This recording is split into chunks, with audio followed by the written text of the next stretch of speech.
ہمارے علماء، ہو کبھی درپیش جو کوئی مسئلہ، پوچھ لیں حاضر ہوں ہم ان کی بارگاہ۔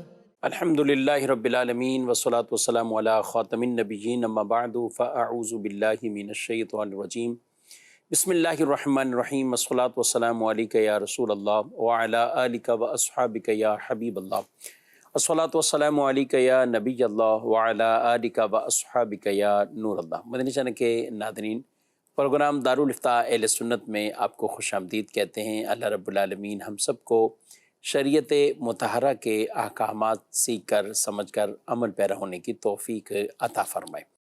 ہمارے پیارے رسول صلی اللہ علیہ وآلہ وسلم کا فرمان عظمت عالی شان ہے، زینوا مجالسکم بالصلاۃ علیہ فإن صلاتکم علیہ نور لکم یوم القیامہ۔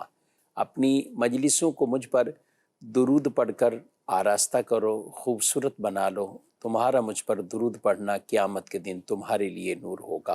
صلو علی الحبیب صلی اللہ تعالی علی محمد صلی اللہ علیہ وآلہ وسلم، صلاۃ و سلام علیک یا سیدی یا رسول اللہ۔ آج کے ہمارے ساتھ پروگرام میں شامل ہیں مفتی محمد کفیل رضا طاری صاحب، ان کو بھی خوش آمدید کہتے ہیں۔ کیسے ہیں مزاج گرامی؟ الحمدللہ علی کل حال۔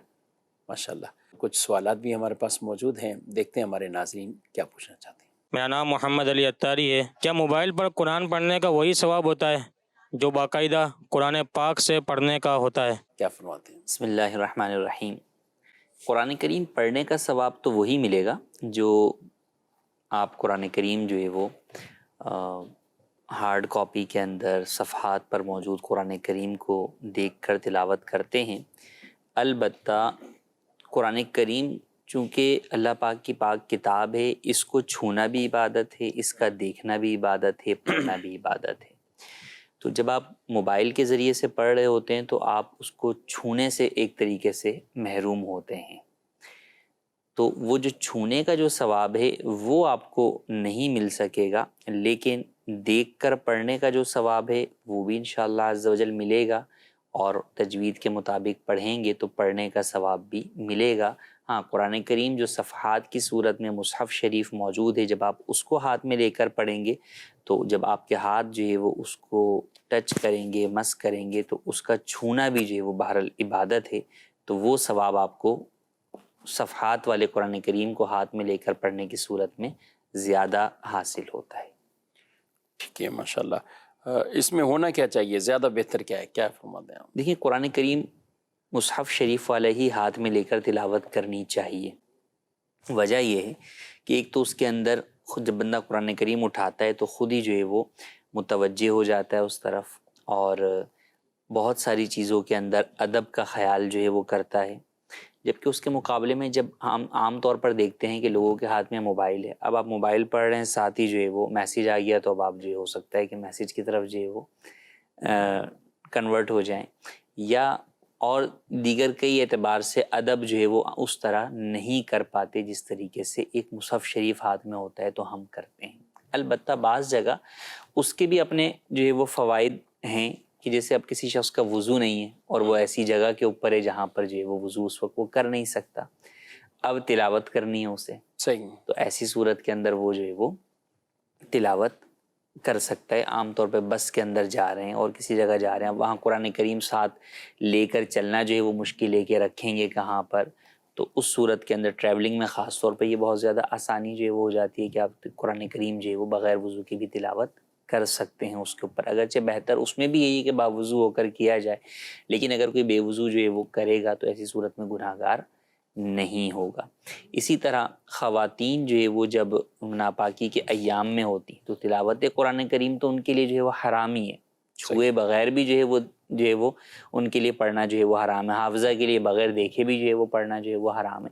لیکن بعض دفعہ یہ ہوتا ہے کہ جو طالبات ہوتی ہیں جن کو اپنے پیپرز کی تیاری جو ہے وہ کرنی ہوتی ہے، ترجمہ قرآن کی یا دیگر کی، تو وہ اس اپنے ترجمہ قرآن والی کتاب کی اگر PDF ہو تو وہ اپنے موبائل کے اندر صرف دیکھ کر کہ زبان سے نہ پڑھیں، صرف جو ہے وہ نگاہوں کے ذریعے سے جو ایک چیز ہوتی ہے کہ آپ میمورائزیشن جو ہے وہ کر رہے ہوتے ہیں، یاد کر جو رہے ہے وہ یاد کر رہے ہوتے ہیں، یا دوسری کوئی بہن پڑھ رہی ہے اور یہ دیکھتی یہ جو ہے وہ دیکھتی جا رہی ہیں. تو اس چیز کے اعتبار سے جو ہے وہ یہ فوائد جو ہے وہ ڈیجیٹل شیپ کے ذریعے سے آسانی ہو جاتی ہے اور واضح ان کو جو ہے وہ فائدہ جو ہے وہ مل جاتا ہے. تو ان باتوں کو جو ہے وہ پیش نظر رکھا جائے، لیکن عام طور پر کوشش یہی کرنی چاہیے کہ قرآن کریم ہاتھ میں لے کر ہی مصحف شریف ہمیں تلاوت کرنی چاہیے.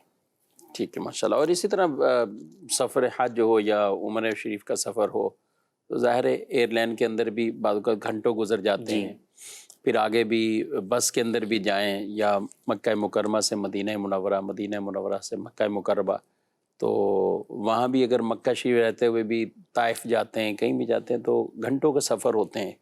تو ظاہر اس میں موبائل کے ذریعے آدمی وہ بآسانی جو ہے وہ تلاوت جو ہے وہ کر سکتے. پھر حرم شریف میں بھی جہاں کہیں جگہ ملتی ہے یا بیٹھے ہیں تو وہاں سے قرآن پاک ویسے تو کافی تعداد میں موجود ہوتے ہیں، لیکن حرم مکہ میں ہم بات کریں تو ظاہر ہے مطاف یا دیگر ان جگہوں پہ نہیں ہوتے، تو یوں بھی تلاوت کرنا ایک موبائل کے ذریعے بھی آسان ہوتا ہے. طواف کے اندر ہی آپ دیکھ لیں کہ ایک قرآن کریم آپ کے ہاتھ میں جو ہے وہ ہو اور آپ جو ہے اس کی تلاوت جو ہے وہ کر رہے ہوں اور طواف کر رہے ہوں، اور اس کے مقابلے موبائل کو اگر آپ جو ہے وہ دیکھ کر اس کے ذریعے سے پڑھ رہے ہیں. یعنی عام دعاؤں کے اندر بھی جو لوگ طواف کی دعائیں پڑھتے ہیں یا اور دیگر ذکر و اذکار پڑھتے ہیں تو اس میں بھی جو ہے وہ اس کے ذریعے سے آسانی ہو جاتی ہے. مدینہ منورہ میں کافی یعنی مسجد نبوی شریف میں جی وہ جہاں بھی بیٹھے ہیں تو آپ کو جو ہے وہ کچھ نہ قرآن کچھ کریم جو ہے وہ ساتھ ہی جاتا ہے اور مل جاتا ہے. وہیں آپ بیٹھ کر تو جہاں ہو سکے تو جو مصحف شریف کتاب کی صورت میں باوضو ہاتھ لگائیں گے تو بھی ثواب ہے، اور انشاءاللہ دیکھنے پر بھی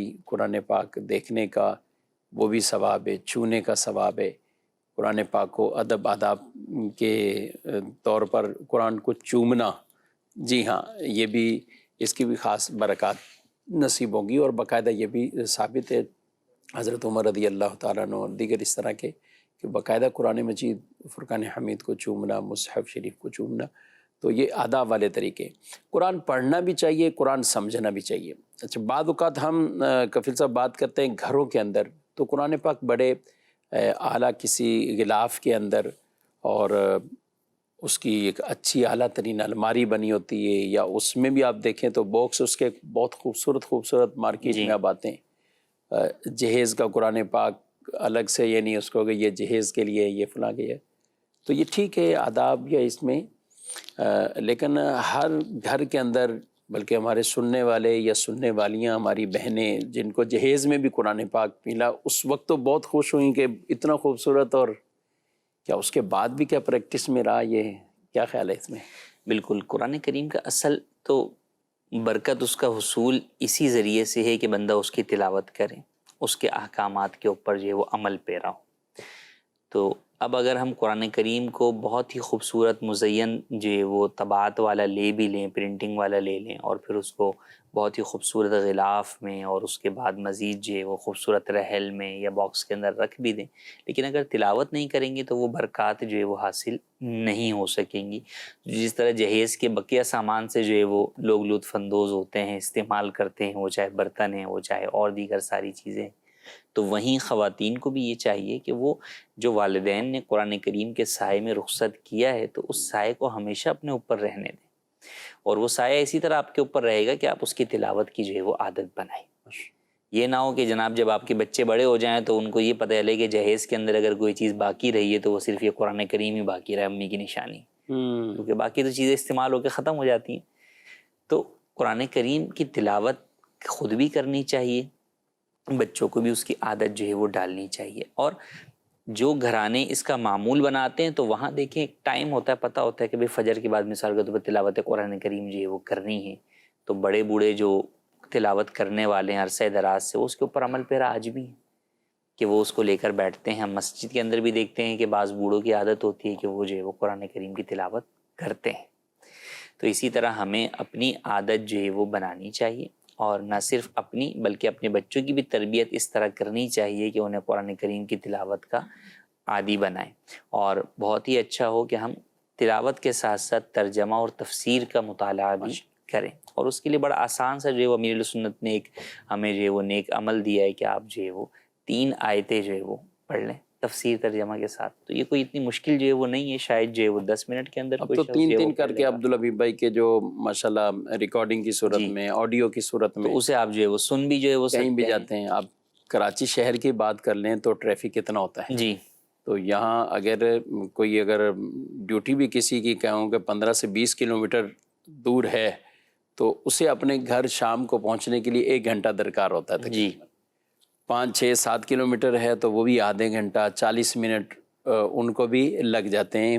ہم چونکہ جن ایریاز میں رہتے ہیں تو اس کے اعتبار سے بات کریں تو زیادہ, تو یہ ایک اچھا ذریعہ ہے کہ آپ قرآن پاک بھی کچھ سن لیں گے, نعت شریف بھی سن لیں گے, ترجمہ تفسیر بھی سننے کو ملے گا. تو یہ بڑی سعادت والی بات ہے.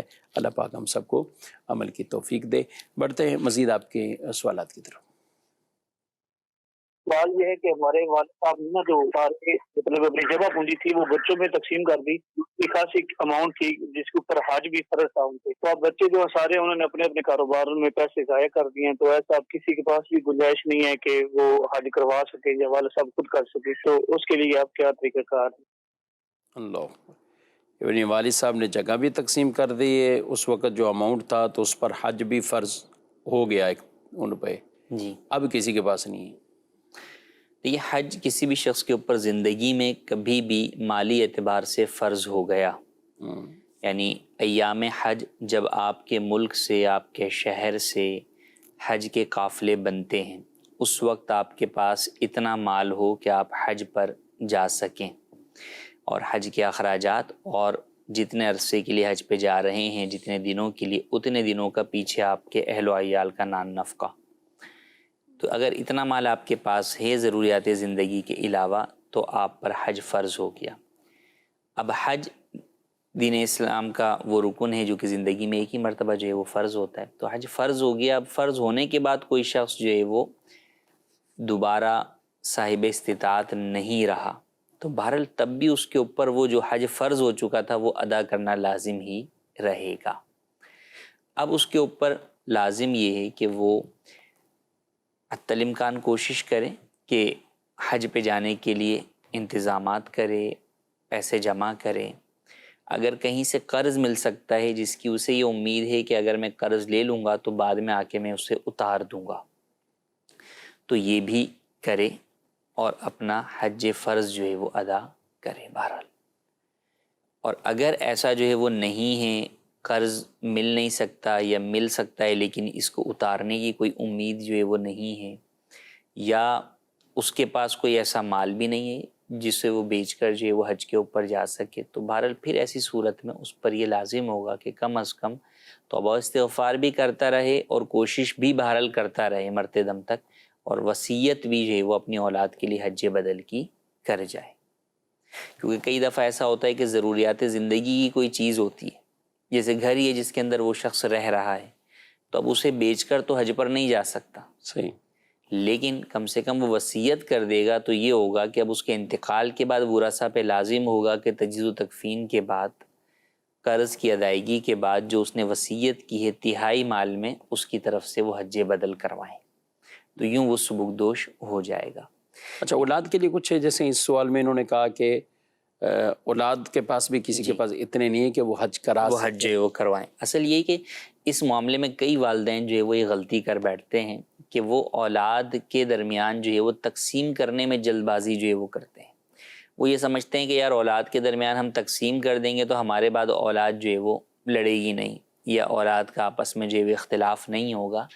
تو جہاں زندگی میں جائیداد کی تقسیم کے کچھ فوائد ہیں وہاں بہرحال کچھ جو ہے وہ اس کے سائیڈ ایفیکٹس بھی جو ہے وہ اپنی جگہ موجود ہیں. ان میں ایک سب سے بڑا جو سائیڈ ایفیکٹ وہ ذاتی طور پر ہوتا ہے کہ وہ یہ جانے بغیر کہ ہم پر کیا چیز لازم ہے, وہ اپنا سارا مال لٹا کر والدین جو ہے وہ بیٹھے ہوئے ہوتے ہیں. تو ان کے اوپر حج فرض ہے تو چاہیے یہ کہ اپنا پہلے حج فرض ادا کریں. وہ ان کے اوپر کوئی قرض ہے تو چاہیے یہ, بلکہ لازم ہے کہ پہلے اپنا وہ قرض ادا کریں. تو وہ ان دونوں چیزوں کی طرف توجہ دینے کے بجائے وہ کیا کرتے ہیں کہ جناب اولاد کی خوشی کے لیے, اولاد کے سکر سکون کے لیے ان میں وہ چیز تقسیم کر دیتے ہیں. تو ایسا نہیں کرنا چاہیے. سب سے پہلے آپ کو اپنے اوپر واجب ہونے والی چیزوں کی ادائیگی کرنی چاہیے. ان میں بسا اوقات بہت بڑے بڑے قرضے بھی ہوتے ہیں لوگوں کے اوپر, کاروباری قرضے ہوتے ہیں. اب وہ ہو سکتا ہے کہ وہ شخص تقاضا ہی نہ کر رہا ہو جس کا قرضہ ہے، کہ اتنا لمبا ٹائم ہو گیا، 20-25 سال پرانا قرضہ، وہ اس کو دکھ رہا ہے کہ یار اب یہ دے ہی نہیں سکتا تو انہوں نے نہیں دی. لیکن اب جب آپ اس چیز کو تقسیم کرنے جا رہے ہیں اپنا مال و دولت، تو آپ پہلے اس کا قرض ادا کریں. اسی طرح یہ آپ کے اوپر جو ہے وہ پچھلی زکوٰۃ لازم ہے، پچھلی قربانیاں لازم ہیں، اس چیز کی طرف جو ہے وہ توجہ نہیں دیتے. خاص طور پہ جو خواتین ہوتی ہیں، کئی ایسی عورتیں ہوتی ہیں کہ ان کے وہ اپنا زیور تو تقسیم کر رہی ہوتی ہیں لیکن پچھلے کئی سالوں کی اس زیور کی نہ زکوٰۃ دی ہوئی ہوتی ہے نہ قربانی ادا کی ہوئی ہوتی ہے. اسی طرح یہ حج فرض والا معاملہ ہے، اور خواتین میں اور زیادہ کہ وہ یہ بسا اوقات سمجھتی ہیں کہ ہم پر تو حج فرض ہی نہیں ہے، شوہر کروائے گا تو کر لیں گے، نہیں کروائے گا تو نہیں کریں گے. حالانکہ اگر ان کے پاس اتنا مال ہے کہ وہ حج فرض پر جا سکتی ہیں تو وہ خود جائیں گی محرم کے یا شوہر کے ساتھ. اور اگر محرم یا شوہر ساتھ جانے والا نہیں ہے اور ان کے پاس اتنا مال ہے کہ اس مال سے وہ محرم یا شوہر کو بھی ساتھ لے جا سکتی ہیں، تو ان پر لازم ہوگا کہ اپنے حج فرض کی ادائیگی کے لیے اپنا مال اس محرم یا شوہر پہ خرچ کریں اور اس کو اپنے ساتھ لے کر جائیں تاکہ ان کا حج ادا ہو جائے.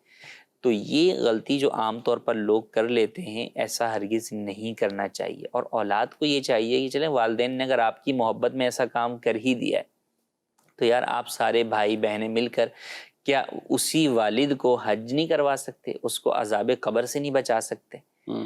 تو اولاد کو بھی یہاں یہ چاہیے کہ بھئی ایک والد ہو سکتا ہے وہ یہ سوچ رہا ہو کہ بھئی میں اگر قرض لوں گا تو میں اس کی ادائیگی نہیں کر سکوں گا، میری عمر 60-70 سال ہو گئی ہے، کوئی آمدنی کا ذریعہ نہیں ہے. لیکن اولادیں تو ہیں، 6-7 اگر اولادیں ہیں اور وہ کوئی کمیٹی یا کوئی اس طرح کا جو ہے وہ سسٹم بنائیں تو وہ آرام سے جو ہے وہ قرض اتار سکتے ہیں. تو انہیں چاہیے کہ اپنے والد کو، جنہوں نے آپ کی محبت میں اپنا سارا مال بیچ کر آپ کو دے دیا، تو آپ کیا اسی والد کو جو ہے وہ عذاب آخرت سے بچانے کے لیے آپ جو ہے وہ اپنا مال ان کے اوپر خرچ نہیں کر سکتے؟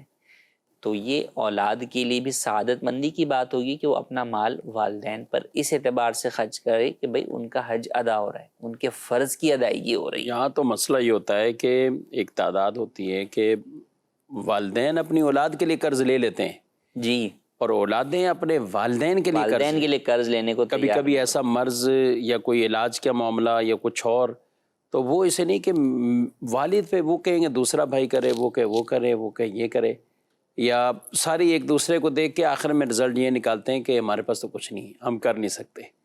تو علاج کے لیے تکلیف میں ہوتے ہیں بعض اوقات کئیوں کے والد، تو وہ بچے اس طرح کی ہمت نہیں کر رہے ہوتے. اور یہ تو آپ نے اچھی توجہ دلائی کہ یہ تو ایک دینی فریضہ تھا ان کے اوپر.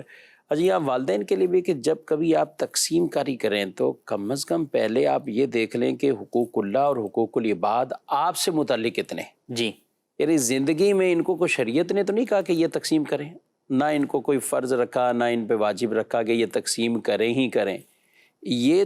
لیکن جو چیزیں فرض واجب ان پہ ہیں، وہ چاہے قرضے کی صورت میں لوگوں کا مال ہے یا حقوق اللہ ہے. جی، زکاتیں جیسے آپ نے کہیں ادا کرنے اس حوالے سے لوگوں کا ذہن آپ اس انداز سے ملاحظہ کریں کہ ایک صاحب آئے دارالفتہ میں، جب آتے ہیں تو ہم لوگ تو تقسیم کا پوچھنے آتے ہیں کہ بھئی ہم اپنی اولاد میں تقسیم. تو میں عام طور پہ یہی سوال کرتا ہوں کہ آپ نے حج کر لیا؟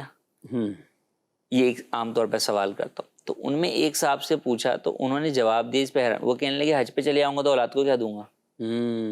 آگے سے یہ تو وہ سمجھیں کہ اولاد کی محبت میں جو ہے وہ گویا کہ اس قدر والدین جو ہے وہ اندھے ہو چکے ہوتے ہیں کہ وہ یہ نہیں دیکھ رہے کہ بھائی اولاد کو دینا آپ پہ کون سا لازم ہے. آپ مال چھوڑیں گے تو اولاد میں تقسیم ہو جائے گا، ورنہ آپ پر یہ کوئی لازم شریعت نے نہیں کیا کہ جناب اتنا مال جمع کریں اور پیچھے چھوڑ کر ہی جائیں. ہاں ٹھیک ہے، اپنے مال کو آپ فضول خرچ نہیں کریں گے، لیکن جو آپ کے اپنے واجبات ہیں ان کی ادائیگی تو آپ پر لازم ہے نا. آپ کے مال کے بارے میں آپ سے یہ نہیں پوچھا جائے گا اولاد کو کیا دے کر آئے کیا نہیں دے کر آئے. ہاں یہ ضرور پوچھا جائے گا کہ اس مال کی زکوٰۃ ادا کی یا نہیں کی، اس مال کے بدلے میں تم پہ حج لازم ہوا تھا تم نے ادا کیا یا نہیں کیا، اس مال کی وجہ سے قربانی لازم ہوئی تھی تم نے وہ ادا کی یا نہیں کی، اس مال سے تم نے اپنا قرض ادا کیا یا نہیں کیا. تو بعض حقوق وہ ہیں جو در حقیقت حق نہیں ہے، ہم خواہ خواہ اسے حق سمجھ کے بیٹھے ہوئے ہوتے ہیں. یہ جیسے اولاد میں جائیداد کی تقسیم، اور یہی اس کا برعکس بھی ہوتا ہے کہ اولاد جو ہے وہ اپنا حق سمجھ کے مطالبہ کر رہی ہوتی ہے کہ جناب جو ہے وہ ہم اپنی زندگی کے اندر ہی ہمیں ہمارا جو ہے وہ حصہ دے دیں. بھئی آپ کا حصہ بھی بنتا ہی نہیں، آپ کس بات کا تقاضا کر رہے ہیں. تو یہ دونوں طرف جو ہے وہ چیز پیش نظر ہونی چاہیے. لیکن عام طور پر دیکھیں والدین کا جو بھی عمل ہے، اگر کسی جگہ وہ غلطی بھی کر رہے ہیں، وہ کر رہے ہیں آپ کی محبت نہیں، تو اولاد کو چاہیے کہ والدین کی اس محبت کا جواب بھی محبت سے دے. اور آپ تو وہ محبت کریں گے کہ جس کا شریعت نے آپ کو حکم دیا ہے، اور ان کی خدمت آپ پر ویسے ہی لازم ہے. ویسے ہی لازم. تو لہٰذا آپ کو چاہیے کہ آپ جو ہے وہ اپنے والد کا ساتھ دیں. کبھی والد بھی اگر تقسیم کرنے کی بات کریں تو آپ یہ کہیں کہ نہیں والد صاحب تقسیم کی حاجت نہیں، سب سے پہلے آپ جو ہے وہ اپنے معاملات زندگی میں آپ نے کمایا، سب کچھ کیا، ہمیں بڑا کر دیا، نوکریاں لگیں، کچھ بھی ہو، ہمارے پاس بھی ٹائم ہے، لیکن ہم آپ وہ کے آگے اگر کما لیں یہ گے. چیزیں رہتی ہیں تو یوں والد صاحب کو آپ لے کر آئیں کہ بھئی آپ جو ہے وہ حج جو ہے وہ کر لیں. اور آپ اولاد کام اگر کر یہ لیں. کہے یا ہمیں نہیں چاہیے یا آپ اپنے معاملات دیکھیں تو یہ بہت بڑی ایک چیز ہوتی ہے. والدین کے لیے ایک بڑا سکون کا باعث جو ہے وہ ہوتا ہے. کئی ایسے والدین ہیں جب دارالفتہ اہل سنت میں آتے ہیں تو ان کا ایک بڑا دکھ ہوتا ہے کہ یار اولاد ہم سے آج جو ہے وہ مال کا تقاضا کر رہی ہے. پچھلے دنوں کی بات ہے کہ ایک صاحب آئے شفیق بھائی، ان کی اس بات سے مجھے اتنا دکھ ہوا بھی کہ یار کیسی اولاد ہو گئی ہے. وہ کہنے لگے کہ میں نے جو ہے نا وہ اپنی اولاد میں تقسیم جو ہے وہ اس طرح کیا ہے. اب جو میں مکان بیچ رہا ہوں نا تو اس میں جو میں اپنے لیے رکھ رہا ہوں تو مثال کے طور پہ وہ 70 لاکھ روپے جو ہے وہ اپنے اور اپنی اہلیہ کے لیے رکھ رہا ہوں. صحیح. لیکن میں وہ بھی نا اپنے چھوٹے بیٹے کو دے رہا ہوں اس شرط پہ کہ یار بس ہمیں مرتے دم تک اپنے ساتھ رکھ لیں. ساتھ رکھ لیں. اتنی بے بسی سے انہوں نے جو ہے وہ یہ بات بولی کہ آپ یہ دیکھیں کہ وہ 70 لاکھ روپے اس اولاد کو دینے کو تیار ہیں، لیکن ان کا صرف یہی ہے کہ یار پلیز آپ تم ہمیں مرتے دم تک صرف ساتھ رکھ لو، ہمارا عزت کے ساتھ عزت کے ساتھ جو سکون سے ہمیں اپنے ساتھ رہنے دو، ہم اس بڑھاپے میں کہاں اکیلے رہیں گے. تو دیکھیں اس ایسی اولاد پر کتنا تف ہے کہ یار آپ کے والدین جنہوں نے آپ کے لیے سب کچھ کیا، جب آپ چلنا تک نہیں جانتے تھے انہوں نے آپ کو انگلی پکڑ کے چلانا سکھایا، آپ کو کندھوں پر بٹھایا. آج وہی والدین جب جو ہے وہ اس قابل نہیں ہیں کہ وہ چل سکیں یا وہ اور کسی مرض میں مبتلا ہیں، آپ کو ان کی پرواہ نہیں ہے، آپ کو ان کی فکر نہیں ہے. تو آپ کو تو یہ چاہیے کہ آپ اپنا مال والدین پر خرچ کریں، نہ یہ کہ ان کے مال کے اوپر جو ہے وہ آپ جو ہے وہ چیل کوے بن کر جو ہے نا وہ نگاہیں ڈال کر بیٹھے رہیں کہ جناب جو ہے وہ کس طرح ان کا مال جو ہے وہ چھیننا ہے یا ہڑپ کرنا ہے. بہرحال اللہ پاک جو ہے وہ اولاد کو ہدایت بھی عطا فرمائے اور والدین کا فرما بردار بنائے. والدین کو چاہیے کہ جائیداد کی تقسیم کے معاملے میں جلد بازی ہرگز نہ کریں. کئی والدین جو ہے وہ تقسیم کے اندر بہت ساری غلطیاں کر بیٹھتے ہیں. کئی دفعہ تقسیم کر دیتے ہیں جو کہ شرعی اعتبار سے تقسیم نہیں ہوتی اور بعد میں اس میں معاملات جو ہے مسائل. کئی دفعہ اولاد کے درمیان والدین تقسیم میں والدین بھی ظلم کرتے ہیں کہ کسی ایک اولاد کو مکمل طور پہ محروم کر دیتے ہیں، آگ کر دیتے ہیں. تو یاد رکھیں آگ کرنے کی کوئی شرعی حیثیت نہیں ہے، آپ جائیداد سے کسی کو فارغ نہیں کر سکتے.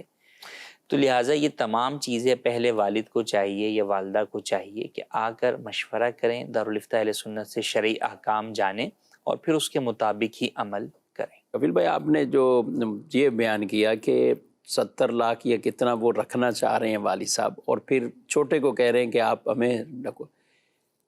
ایک طرف وہ والدین ہیں کہ جن کے پاس کچھ بھی نہیں ہے، جن کے پاس یہ اتنا اماؤنٹ نہیں ہے، کچھ بھی نہیں ہے. تو ہم دیکھتے ہیں معاشرے میں کئی سعادت مند اولادیں ایسی ہیں کہ جن کو پتہ ہے کہ والدین کے پاس کچھ بھی نہیں، زیرو ہے. یعنی ان کے والدین کے پاس کچھ نہ پراپرٹی ہے نہ کچھ، یا ہو تو ایک پرانا کوئی پہلے کا مکان چلتا ہوا آ رہا ہے، اس میں بچے رہ رہے ہیں اور وہ سب ہیں.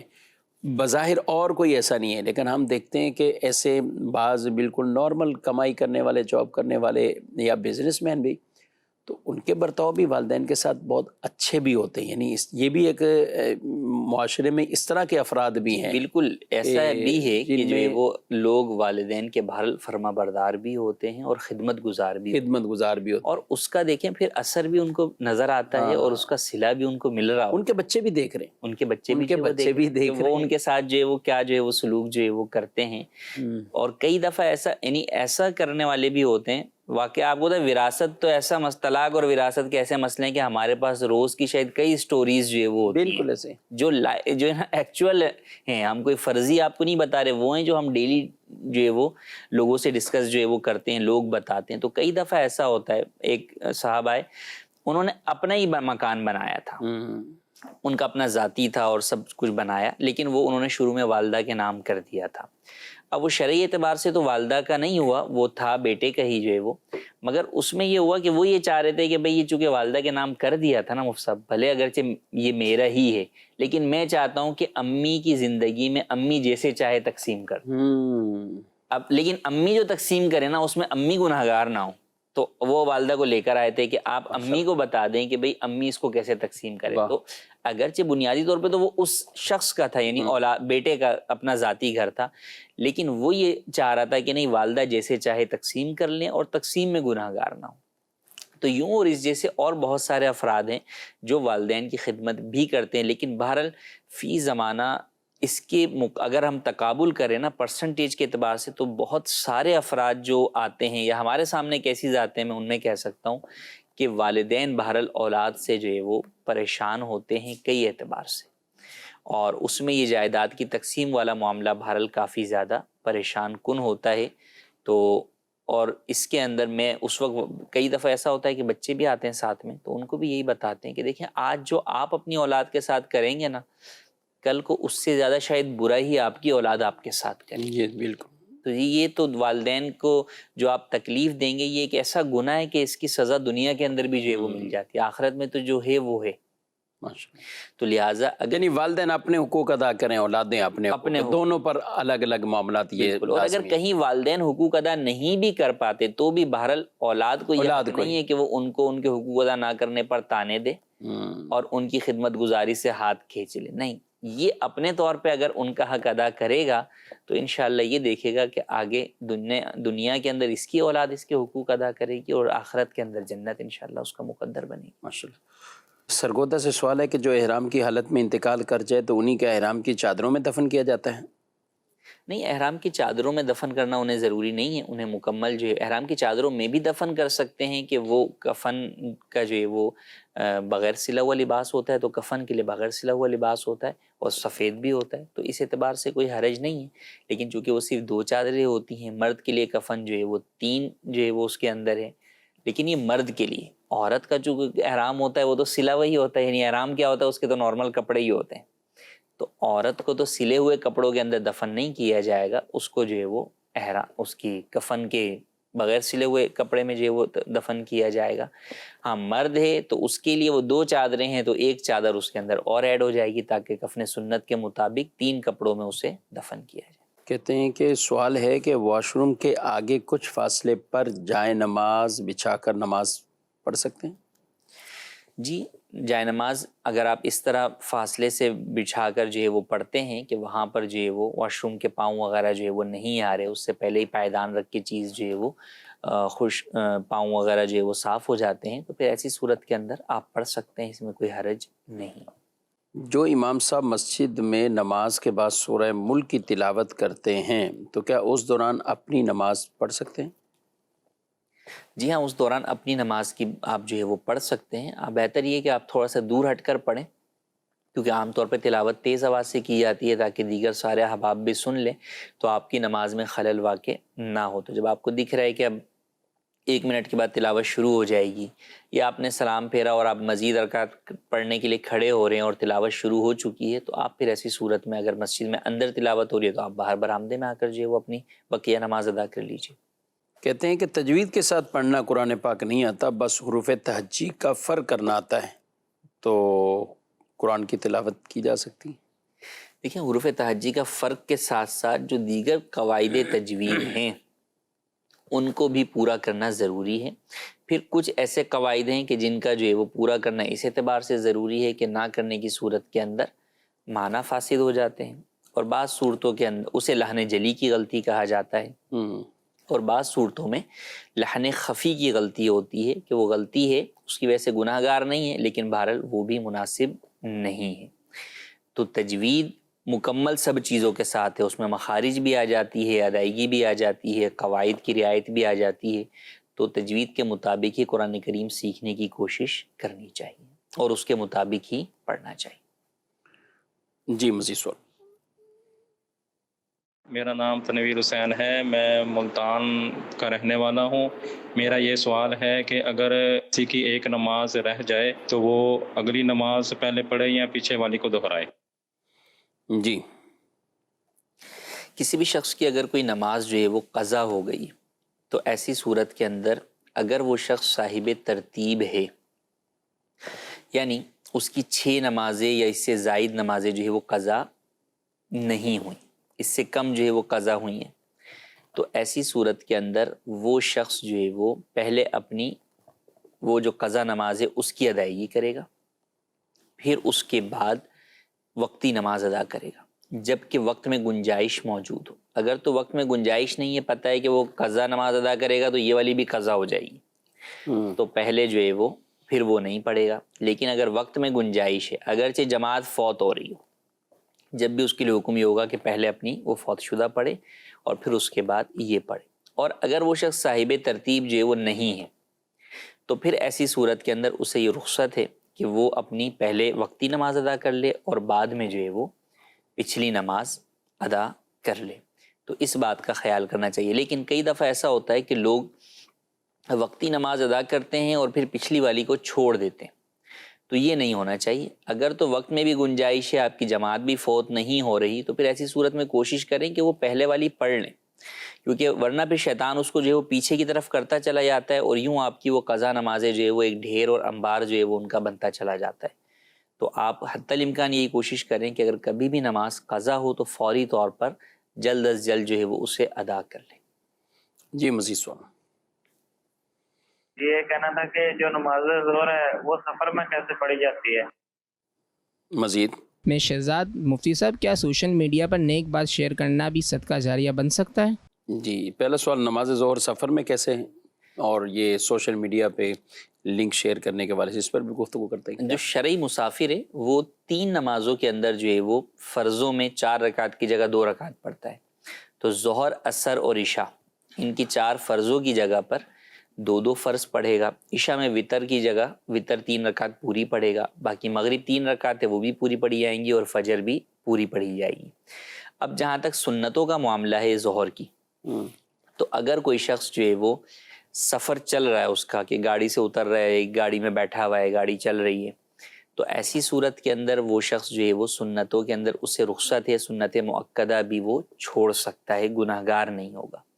لیکن اگر وہ کسی جگہ پر جا کر قیام پذیر ہو گیا، یہاں سے کوئی شخص لاہور گیا یا مدینہ شریف گیا اور وہاں جا کر اس کا 15 دن یا اس سے کم رہنے کا ہی ارادہ ہے، تو مسافر تو اب بھی ہے لیکن وہاں وہ ایک جگہ سکون سے جو ہے وہ ٹھہرا ہوا ہے، تو اب بہرحال وہاں پر وہ سنت مؤکدہ پڑھے گا۔ سنت غیر مؤکدہ میں رخصت ہے لیکن سنت مؤکدہ جو ہے وہ وہاں پر پڑھے گا۔ اور اگر سفر کنٹینیو چل رہا ہے، جیسے عام طور پہ لوگ یہاں سے جو ہے وہ جاتے ہیں کنیکٹنگ فلائٹ کے ذریعے مکہ یا مدینہ شریف جا رہے ہیں، تو اب یہ اس کو پتہ ہے بھی جہاں ایئرپورٹ پہ اترا ہوں، پھر آگے ایئرپورٹ پہ جو ہے وہ دوسرے جہاز کو لینا ہے، تو اب ایسی صورت میں یہ اس کا سفر جو ہے وہ چل رہا ہے، تو اس دوران سنت مؤکدہ چھوڑنے کی رخصت ہے۔ اور اگر کوئی پڑھتا ہے تو منع نہیں ہے، ہاں فرضوں کے اندر جو ہے وہ آپ 2 سے زیادہ نہیں پڑھ سکتے، فرض آپ کو جو ہے وہ ظہر کے، عصر کے اور عشاء کے 2 ہی پڑھنے ہوں گے۔ ٹھیک ہے۔ دوسرا یہ سوال ہمارے بھائی نے ویڈیو سوال تھا، سوشل میڈیا کے لنک شیئر کرنا۔ دیکھیے سوشل میڈیا کے اوپر کوئی بھی اچھی بات شیئر کرنا، دینی بات شیئر کرنا، بالکل وہ صدقہ ہے، ثواب جاریہ ہے، بشرطے کہ وہ بات سچی ہو اور اچھی ہو۔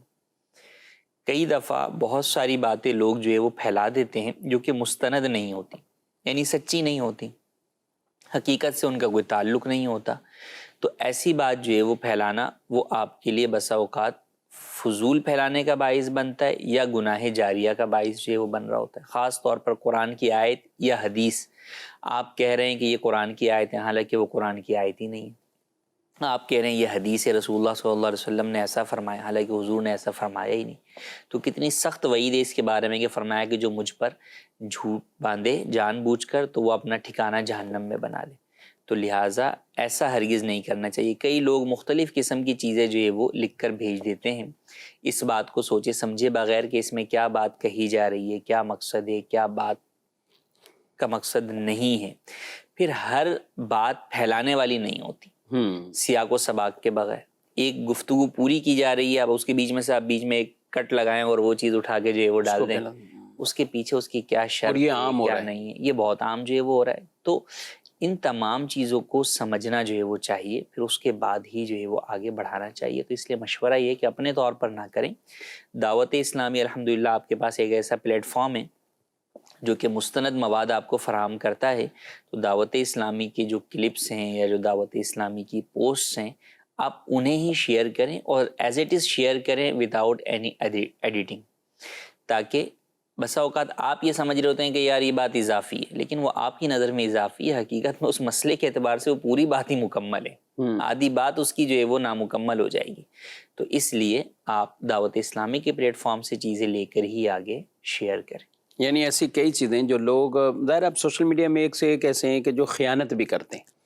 آدھی والی بات جو آپ نے کی، اور دارالتاء سنت کے فتاوی جات بھی ہوتے ہیں. بعض اوقات ایسا ہوتا ہے کہ فتوے کی پہلی 2 لائنیں تو ادھر ادھر پھیلا دی ہیں کہ دیکھیں بھی اس کے اندر یہ لکھا ہوا ہے، اور وہی جو اعتراض کیا جا رہا ہے اس سے زیادہ اچھا اعلیٰ جواب اگلے صفحے میں موجود ہے کہ یہ کیا کیا جا رہا ہے، یہ کیا اس 2 لائنوں سے جو خیانت کرنے والے نے اپنا مقصد حاصل کرنے کے لیے اسے تو پھیلا دیا، لیکن اگلے ہی صفحے کے اندر اس چیز کا جواب بھی موجود ہے.